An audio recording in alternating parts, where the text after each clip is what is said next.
Good morning naman sa akin. Gising ko lang. Sakto naman at 5 a.m. na. Grabe. Nasarap naman yung tulog ko. Talagang pagka kain ko kagabi tapos diretso na ako agad dito sa kwarto ko. Nakatulog na ako pag gising ko. Sakto namang alas 5 na. So, babangon na ako. Yes, ko.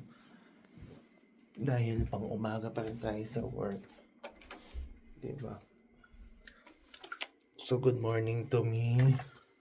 At sige, let's start my day. Ayan, makikita nyo naman. Yan. Madilim pa. Ayan. So, kailangan ko ulit makapag-walking. Madilim pa naman. At ito ang aking limousine. Si Bridget. So, i-charge ko na din yan siya. Buksan ko lang muna yung bahay namin. Dali lang.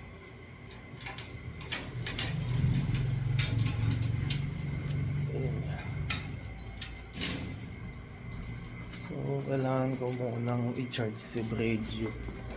For a while lang. Kunin ko na yung charge.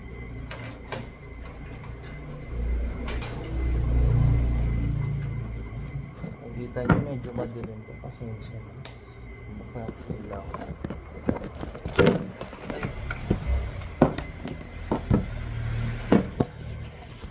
Ayan at na-charge ko na ngayon. Magtimpla naman tayo ng kape. Dali ko ba sa ilalagay? Dito muna. Oops. Titimpla na muna ako ng kape ko. Lagay na natin itong konting tubig na to. Sayang naman.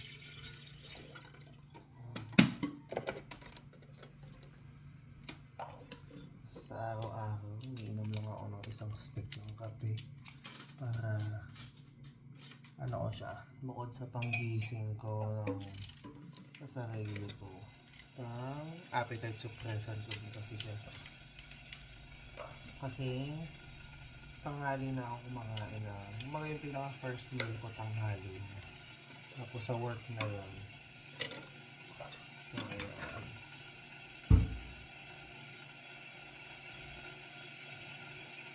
Tapos, nilabas ko na yung babaunin ko. So, giniling lang ito. Initin ko na siya maya-maya para yun na yung babaunin ko. So, or tanghalian ko mamaya sa work ko. Hintayin lang natin yung kape ko na kumulo. Yung tubig. At tapos, mag-walking na muna tayo ng 30 minutes and then, yun. Pagka naka 30 minutes na tayo, edit ko yung mga vlog ko or panoorin nyo yung nauna kong dalawang vlog. Ayan. So, for a while lang. Hintayin natin kumulo. Nakikinig nyo naman. So, maaga pa, madilim pa. So, tama lang naman tong oras ng gayak ko kasi sakto lang to sa pagpasok ko sa trabaho. Mga 7:30 ako umaalis. So, kailangan yung e-bike ko, naka-charge din siya ng mga 2 hours mahigit para naman meron yung sapat na energy at power para pagpupunta ako sa work ko. So, ito na. Nakapagsali na ako ng kape. Patayin ko lang muna ilaw ulit dito. Yan. Perfect, diba? Madilim pa sa bahay namin. So, ito na. Lalagay ko lang muna siya dyan. Habang ako, magwo-walk ako na 30 minutes. So, madilim pa. Tignan natin pag lumabas tayo, pag lumiwaan na. Ayan, lakad na muna tayo. Okay, nagwo-walking na ako. Actually, bago naman ako mag-walking meron kasi akong dinownload na application, yung Bible Chat. So, as much as possible, araw-araw ko siyang binabasa, ganyan. Kumbaga may verse of the day, may prayer of the day. Ayan, so may learning of the day tayo mula from God's Gospel. Ayan. So, para I can remain obedient of the Lord, tapos maging remindful that our sins ay talagang si Lord ang nagbayad sa cross. So ayun, na laging gumawa ng good deeds, tapos be grounded, yan.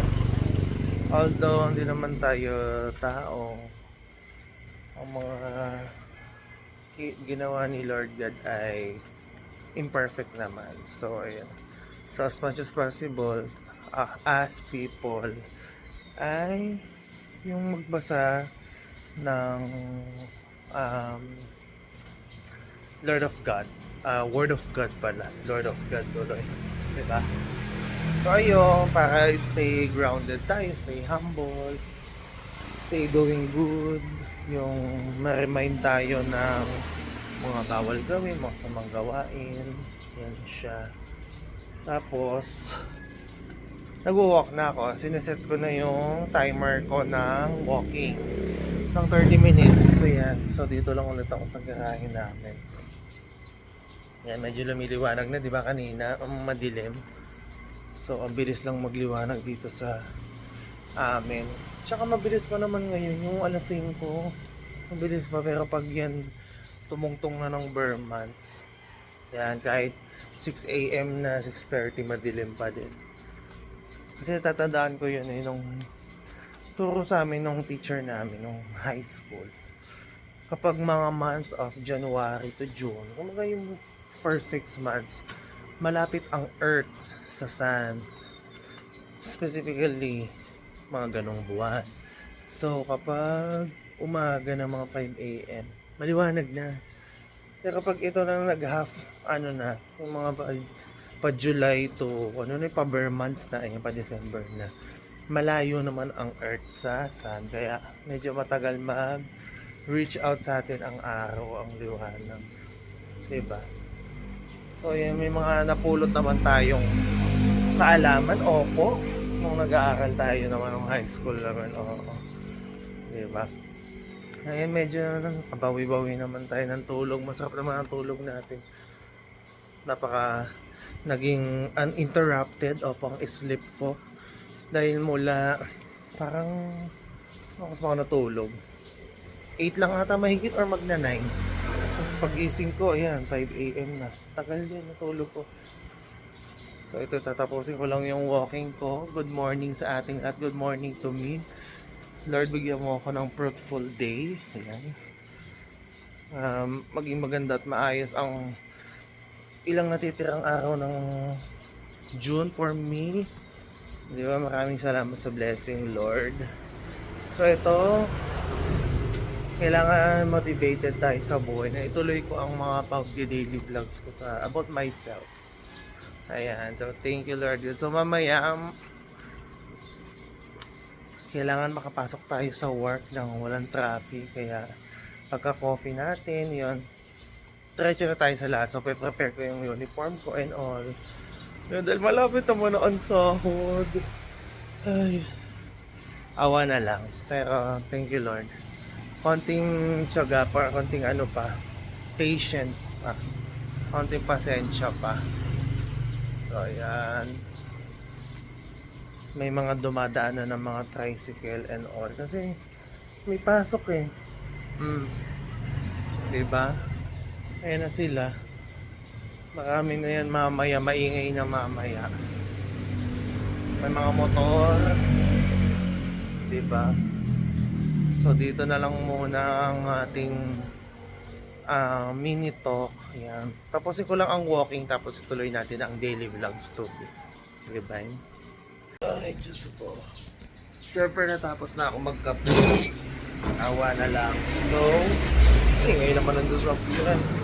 Tapos na siya. So, iinitin ko lang aking pagkain. Baba ko na lang ako ng giniling. Yan, wait lang. So, madilim pa dito sa loob ng bahay namin. Awa na lang. Saan na yung ulam ko? Lagyan lang natin siya ng konting kanin. para ma-microwave ko na yan siya. Wait lamang. So ito, nalagyan ko ng kanin. Lagay ko lang sa microwave.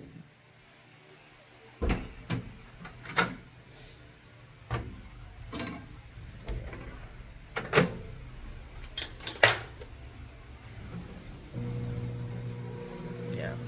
Iinit na yun dun. Hintayin ko lang siyang matapos. And then, hintayin ko lang din mag-alas 7 at maliligo naman na ako. So mamaya yung susunod niyong makikita is nakaligo na ako at gagayak na ako. Diba? So, dito muna ako. Mag-check lang ako ng email and all. So ayan, nakagayak na ako, diba?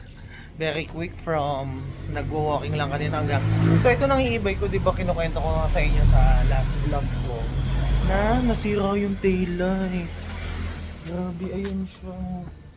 So isa na lang, yung nandito natanggal.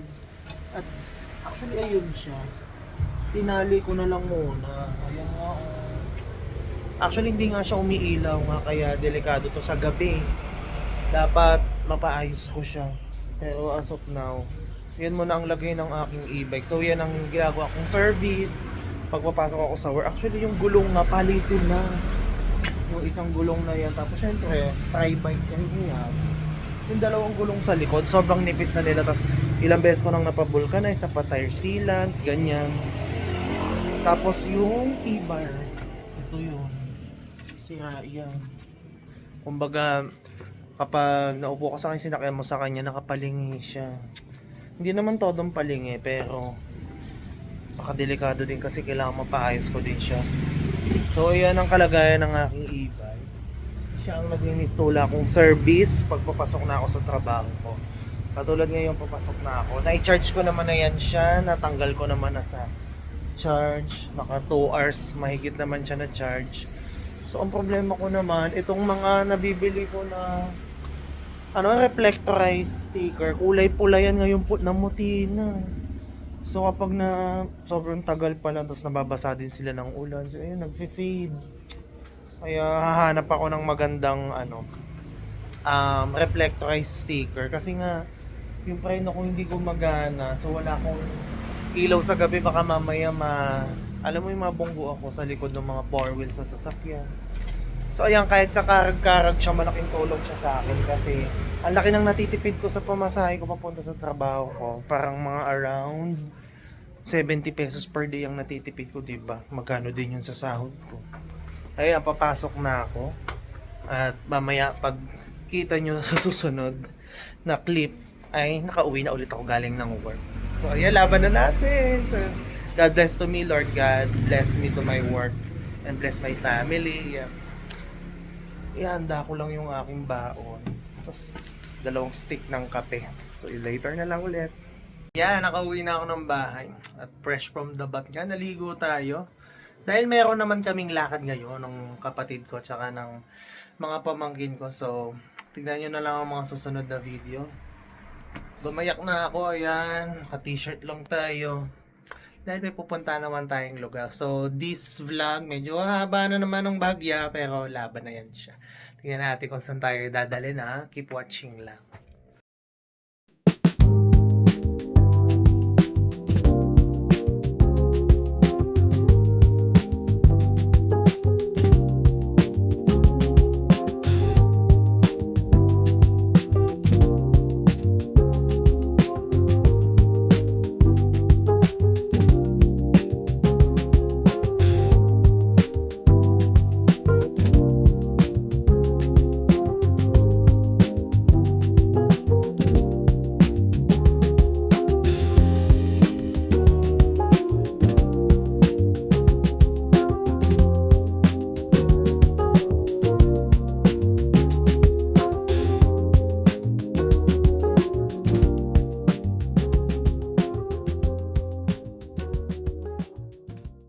Ito na nga at hindi ko na pinakita ko sa inyo kung saan ako nagpunta.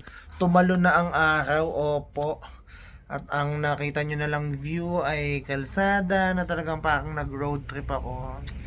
So, hindi ko na muna siya binlog kasi very special sa akin yung naging moment na yon. With family naman. So, I think I need to keep it private. So, thank you sa panonood ng vlog. Talagang life update lang yan siya. Nag-enjoy naman ako. So, ngayon, nagsalang lang ako ng labahin ko. Pagkasampay ko nun, matutulog naman ako. Kasi bukas straight duty naman ako sa trabaho. So, salamat sa Panginoon. Ayun at isang fruitful day na naman ang natapos. At masaya naman. Hindi na para i-explain ko ang kabuang nangyari. Isang araw talagang tumalon. Bago dong mga nauna kong film kanina, talagang duktong na lang siya sa vlog. So, sige, magpapahinga na ako. Good night everyone. See you on my next vlog. Upload na natin naman agad ang mga susunod na kabanata, diba? Bye-bye.